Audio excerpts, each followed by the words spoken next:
Want to turn to the White House now, where after days of calling the federal response to Hurricane Maria in Puerto Rico an incredible success and even underappreciated, President Trump is now denying the official death toll. In fact, he's gone beyond denying it. He's claimed that this is all a ploy by Democrats. CNN's Abby Phillip joins me now with the latest. Abby, good morning. Well, good morning, Erica. This is, for President Trump, an escalation in the rhetoric around this issue that we know for several days now. He's been saying that he believes that Hurricane Maria was an unsung success for the federal government, that they did everything that they could. And now he's saying that these claims that there might have been more people dying as a result of this storm are all part of what he called done by Democrats in order to make me look bad. Look as bad as possible when I was successfully raising billions of dollars to help Puerto Rico. The president also claims that when people died of old age, that was counted in the death toll, but that is not true. This death toll is a result of a study that was commissioned by the government of Puerto Rico to find out whether there were people who died unnecessarily as a result of the storm, whether it was because they couldn't be found in time, or there was no power in places where they needed them, hospitals, that sort of thing.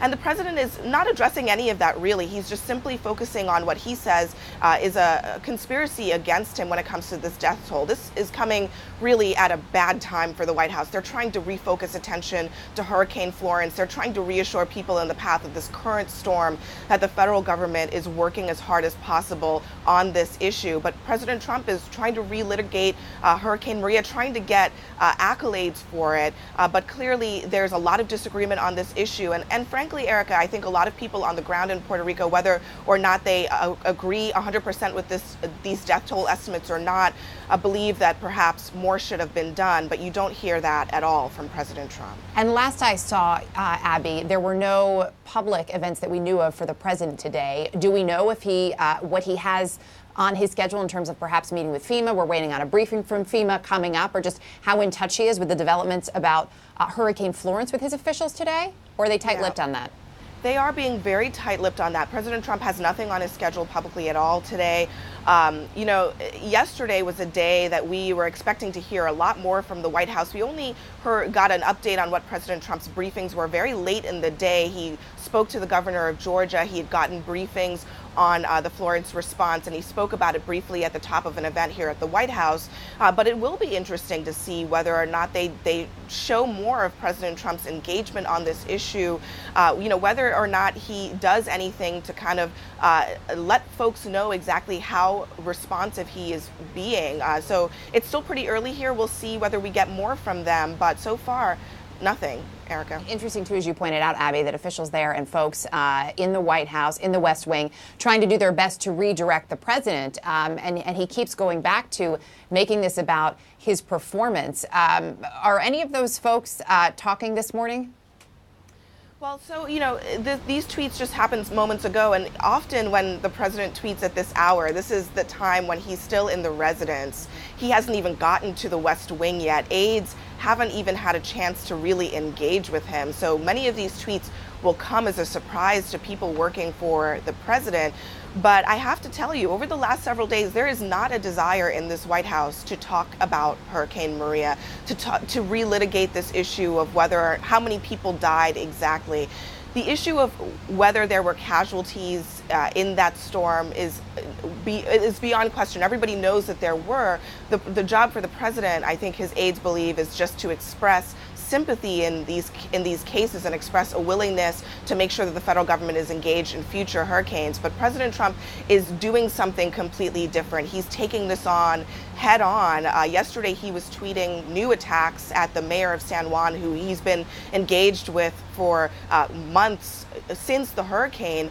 And again, it's a distraction. What we're hearing from White House aides is that they want to talk about how well the Florence response is going, which, by all accounts, The folks on the ground are saying they're working pretty well with the federal government. That's what the White House wants to talk about today. They're not having that opportunity right at this moment because the president is dictating the agenda via Twitter. Via Twitter, which is, as we know, a daily occurrence. And it is fascinating, as you point out, Abby, because there is a lot in place, and we have seen mobilization. Obviously, we're hearing a bit from the federal government, but from states as well pitching in.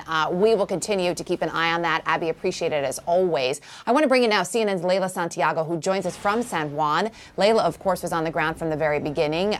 Your reporting has been an absolute standout from the beginning, Leila, and I would imagine that for folks who are waking up and seeing these tweets from the President of the United States, there's perhaps a bit of a reaction this morning. Right. Listen, this just happened, and I can tell you that this will likely have a big response, just like it did when the Harvard study came in that actually put this number at much higher, around 4,600, the death toll. So let me just sort of paint the picture of what I've seen in just the last few days that will likely give a better idea of what Puerto Ricans will have to say and how they will feel about this. As we have traveled around Puerto Rico a year later in the last few days, people are still traumatized by this hurricane. And one of the things that I have heard over and over is, I lost someone. I lost more than a home. I lost more than family and friends who left this island. I lost a loved one, someone who died as a result of this storm. And one of the things that President Trump may not really be looking at here is that, yes, when he came, the death toll was at 16 certified deaths. Hours after he left, it jumped up to the 30s. But those are all what we call direct deaths. Those are the deaths that come because a direct result of the hurricane. This number that spikes up to 3,000 includes the indirect deaths. Those deaths that have been a result of the conditions of living here, of being 11 months without power. That's how long it took to restore for some people. The case I always talk about that we have featured is the case of a man named Natalio. He died January 6th in the southeastern part of the island because he had no power. And when the generator ran out of diesel in the middle of the night, the breathing machine that he uses to breathe at night stopped working. And as a result, he died. That is an indirect death.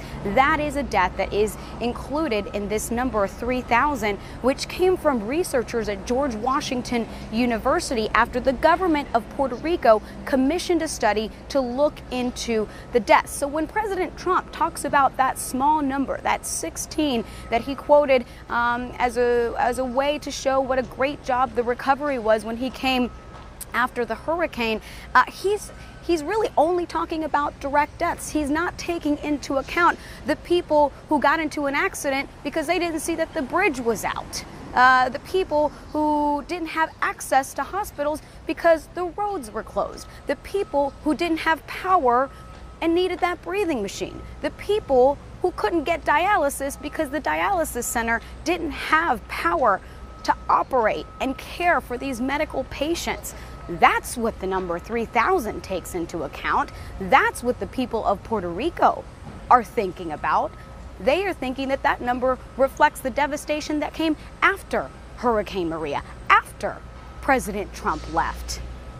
And that, Leila, is what we call a complete picture, of course, and full reporting as to what happened, not cherry-picking numbers that may or may not convene for people and the message they want to send out there. Leila Santiago, thank you as always. I know you'll continue to stay on the response from Puerto Rico as well. We can tell you we are just hearing from the mayor of San Juan, and this is the tweet from the mayor. This is what denial following neglect looks like. Mr. President, she writes, in the real world, people died on your watch. Your lack of respect is appalling.